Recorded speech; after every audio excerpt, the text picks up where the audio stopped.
Ferraris are widely known for their eye-catching body lines and roaring exhaust notes. However, in 2004, the prancing horse came out with a more subtle and effortlessly effective grand touring car, the 612 Scaglietti.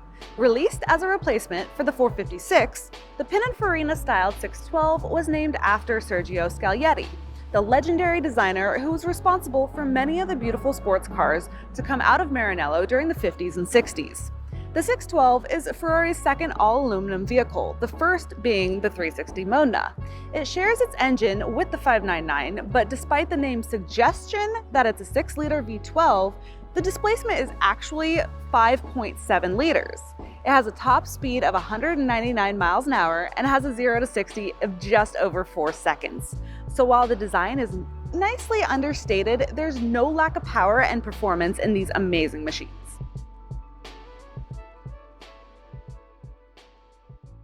Things that Ferrari did different in the 2008 OTO edition 612s is they added the engine start button instead of the normal key. So these were the first ones to have the start button on the steering wheel.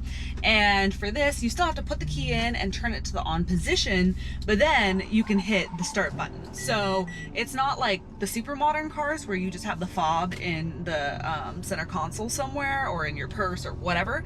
You still have to put the key in, turn it, and then hit the start button. And then this is a paddle shift. They did make, I think, 199 of the 612s in a manual, but most of them, almost all of them, are in automatic and paddle shifters. So it makes the manual ones pretty rare and pretty valuable because there's just not many of them. Now, one of the things about the OTO cars, which means one-to-one, is that they changed a few things, but the big one is the steering wheel. Not only does it have the engine start button, but they also added what is called a manettino, or it's a little lever here on the steering wheel. And Ferrari, while cars like the 612 are kind of like gentleman drivers cars where they're like, you know, more laid back, grand touring, so they're kind of like you get in this and go to Vegas and have like a leisurely trip more than your, you know, 430 or 360, which is definitely more sporty.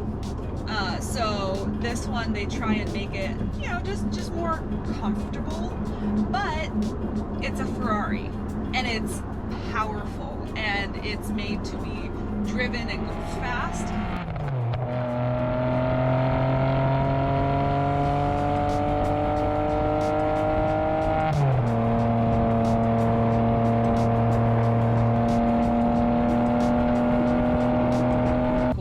I like how everything in this car is very centered around the driver, within reach, easy. It's not over cluttered. It doesn't have, you know, umpteen switches everywhere for every little thing. It has a decent amount, but not a crazy amount. Not like you're getting in a spaceship or a, you know, airplane cockpit with all those like buttons. So, but I do like how it's laid out. It makes it very comfortable. And one of the things that cracks me up though is the horn is on, it's not in the center here, there's no horn in the middle, so it's right here where I hold my thumbs on the steering wheel, and I accidentally beep it occasionally, like when backing up or something like that, because it's just not where I'm used to it. Now, you know, if this is a car, this 612s are a car you can drive all the time, kind of like, you know, a more daily driver style Ferrari, just because it is so comfortable. So if you're driving it all the time, you're going to get used to it, and that's not going to be a big deal. But for somebody who, you know, isn't accustomed to the horn button being right there, I've accidentally hit it a couple times, not going to lie. When paddle shifters first came out in the 355, it was so lurchy. It was really bad. once you got used to it, it's fine. You had to find the right way to do it. It's not as easy as just paddling through the gears. You kind of have to like lift off, and you had to get accustomed to it, and then it was smoother. But at first, when you know, not knowing the little tricks, if you got in and just went to drive it, it was lurchy. It was very lurchy in auto. So that wasn't, you know, my favorite feature of the 355s and the earlier paddle shift cars.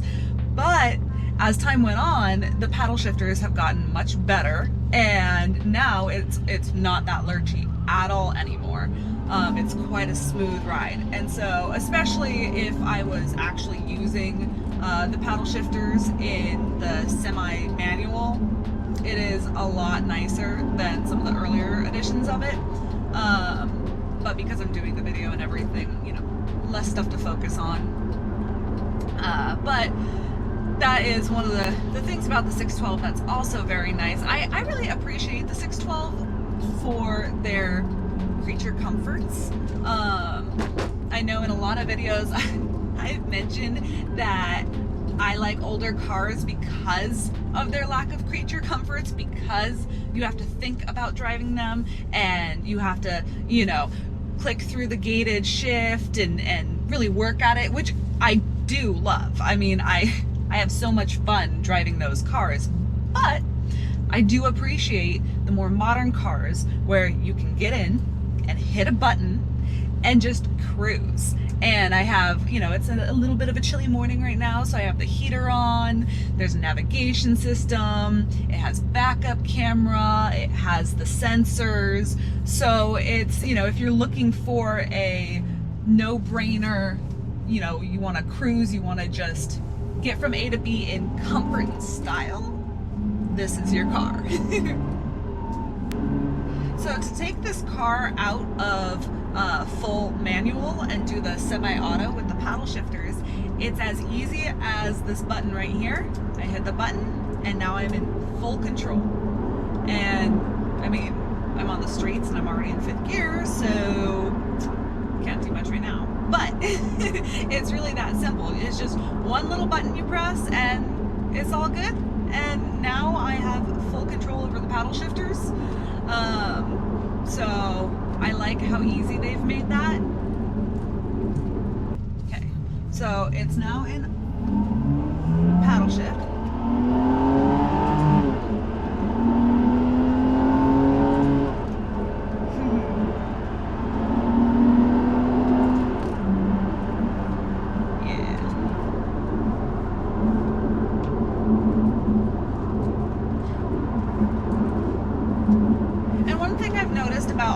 Cars, the paddle shifters, basically if you have it in full auto, it tends to shift at much lower RPMs, so you really don't get the good power band of the higher RPMs.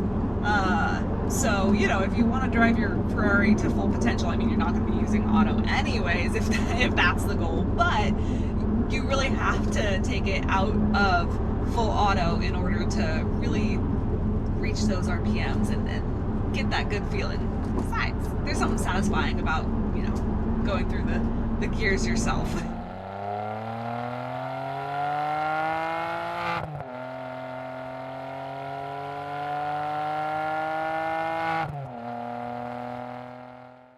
Ferrari likes to kind of alter their cars as time goes on. So throughout a run of a model, they will make some modifications every couple years and some special editions and things like that. So for the 612, at first it was just the 612.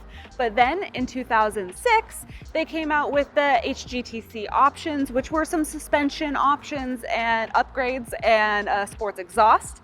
And then in 2007, they had the 612 Sessanta, which was to honor the 60th anniversary of the brand. But they only made 60 of those cars, so they are very rare.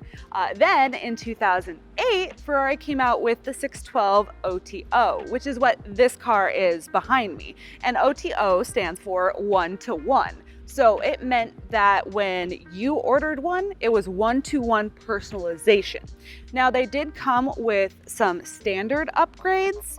So all of the OTO cars had the carbon ceramic brakes with the 20-inch challenge wheels. They had the sports exhaust. They had the upgraded steering wheel, which has the start button instead of just the key like the old 612s. And they all had this full sunroof, which is pretty cool because the sunroof itself actually changes tint, 3 different tint levels depending on how much light you want to let in. So just a little knob on the center console will show you, or will change, whether it's a really dark tint for a super sunny day or you want more sun in, whatever you want, you can change it right there. So they're pretty cool cars. They made about 3,000 612s in total, a little over that, but only about 500 of them were the OTO option. And that's for a couple reasons. First, they were at the time Ferrari's most expensive new car to be produced. Now, thanks to the miracle of depreciation, they have come down to a very affordable price point now. But at the time, they were a very hard sell, especially since the OTO came out in 2008. And 2008 was the big economic crash. So dealers actually weren't sent these cars. They had to have a client for it before Ferrari would even begin building them. So it was not a lot sold, but that's what makes them rare and desirable nowadays. And then another really cool thing the OTO 612s have is a different transmission than your normal 612. So basically it's a 599 tranny casing matched up to the 599 clutch plate, and then it has the F1 Superfast system in it. So it went from 100 millisecond shifting time all the way down to about 85 millisecond shifting time. Do you really notice the difference while driving? Maybe. I mean, some say they do, some say they don't. Realistically, the 25 millisecond difference, I don't know, but it's pretty cool. It does have that slightly faster shift time.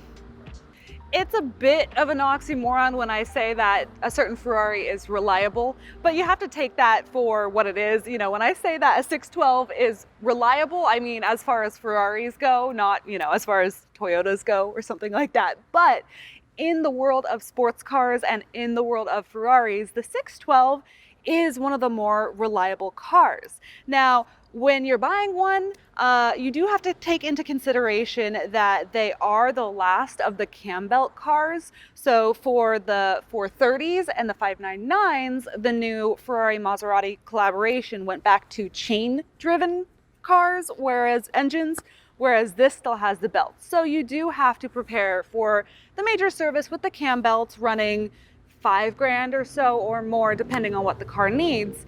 But it is one of the later cam belt cars, obviously, so it can be done in the car. It's not like a Testarossa where the whole engine has to come out and it's a big ordeal.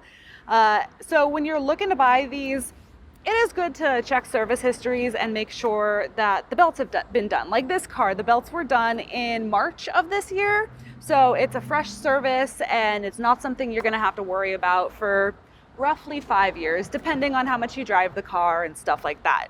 Now, the one thing that the 612s do, if you were to ask me, what's something to look out for them in the 612, the dash. So 612s, 599, some of the newer cars, the electronics in the dash can go all wonky. And that actually happened to me in this car a few weeks ago, about a month ago. I was driving it and the dash lit up. Basically, the engine light came on, the transmission light came on, the tire pressure monitor system light came on, everything. And it was nothing mechanically actually wrong with the car itself. It was the electronics in just the dash circuit board that went bad, basically, and it alerted everything. So when we sent the car to Ferrari, they checked it out and made sure it wasn't the ECU, it wasn't the car, it was just the dash. They removed the dash, sent it out, and had it repaired. So the good news in this car is the dash has been fixed and it's not going to be an issue again. And I'm not saying that's going to happen to every 612 or 599 or a car like that, because it doesn't always happen, but it is one of those things that could go bad. So it is something that I tend to look out for if I were to be buying a car like this. And then the body is all aluminum, so you don't have to worry about rust, which is nice. You still want to check panel gapping because that is a good indication whether a car's been in an accident, is if, say, the hood is really tight on one side gapped and then real big gap on the other side, means the hood's probably come off at some point. That could just be for service reasons, or it could have been hit and tweaked a little. So panel gapping is something I always keep an eye out for in all cars whenever I'm buying something. The 612 is one of Ferrari's 2+2s, which means it has 4 seats, 2 in the front plus 2 in the back. And that makes it have a longer wheelbase, which makes for great stability in the car. It's really a good, just a long distance kind of cruising car. It also kind of makes me laugh because it does have little things, like it has little coat hooks and little child seat buckles in the back. So it's Ferrari's best attempt at a family car, which it is. As far as Ferraris go, it is a family car because with the seats in the back, you can put your kids in the back. It is a good tourer, so you can go long distances. Now, to put somebody in the back, you push the seat forward, it does roll itself forward, and then I want to show you, because an adult can sit back there, you can have your friends in the back. It's not the most comfortable fit, but you know, I wouldn't recommend like putting your big tall guy friends in the back and then trying to drive from here to Vegas. They're probably going to be annoyed after an hour or so, but an adult does fit without too much issue in the back right here. So like many other Ferraris I've mentioned in the past, another thing to look out for is the sticky switches. Now, I thought it was kind of cool because I've mentioned sticky switches a lot of times before, but I've never shown you guys what I'm talking about. And this car does have the sticky switches that have not been done yet. We are going to send the car out after this video and have the sticky switches done and cleaned up and put back in so that the next owner doesn't have to worry about it, because I just don't like selling a car with sticky switches. I hate it. But while they were sticky, since I have the chance, I figured that we'd do this video and I could show you what I'm talking about so you understand just how bad it can get. So everything that is plastic in the car can get sticky, from the little vents on the door right here, the little window buttons, even up here where it has like the garage door openers and everything, this gets sticky. This right here where it's plastic gets sticky. The buttons for the gas and for the hood pop and everything, the adjustment buttons along the side of the seat here for your seat get sticky. Everything, I mean, even like the little ashtray and the little knob that adjusts the roof and the knobs on the stereo, they all get sticky. So it's a lot of things. Even the little vents around the AC, the little plastic spinners, those also get sticky. So it's the process to remove all of it. Basically, you have to remove all those plastic bits out of the car and then have them chemically stripped of the sticky stuff, recoated, because the thing that gets sticky, it's like kind of like a satin touch, a soft touch finish. And so it gets recoated in the same sort of material, but a better version that actually doesn't get sticky over time. And then they have to put all the little stickers and emblems back on all the plastic bits and reinstall it. So while it's not an overly complicated process, it is very labor intensive, and you have to be careful because when you're removing all those items, they have the little clips that keep them in place. And if you break those, then they're useless and you have to buy a whole new part. So it's quite a process. It costs a few $1,000s at least because of all the labor involved. But once it's done forever, and you never have to worry about it again. So I thought it was a fun opportunity to show you guys what I've complained about so many times before. Another thing to keep an eye out for in 612s and many, many other Ferrari models is pulling of the dash. Basically, the leather over time starts shrinking because of the heat and the sun pounding down on it, and it will come back away from the vents and the corners and expose the kind of foam stuff underneath, the yellow underneath. So when that happens, usually sometimes it can actually be re-stretched, but then sometimes you just replace the leather. In this particular car, it was shrinking back, and I think somebody decided instead of replacing it, they kind of sewed a piece of leather over the edge, which I've never seen done before. It's definitely not the proper way to repair it. I mean, I guess it worked, but when the gauge cluster came out to be repaired, when reinstalled, it's no longer under that sewn over piece, so it shows. So the whole dash will probably be replaced in this, just the leather piece. But basically, all these things I'm saying to look out for. The nice thing about the 612 is they're cosmetic, so they're a fixed price. It's not some mystery like trying to, hunt down electronic gremlins or something like that gets really expensive. If there's a pulling dash, it's going to be roughly $5,000. It's just a fixed price. There's no real questions about it. Same thing with sticky switches. If you need the sticky switches done, it's going to be about $3,000.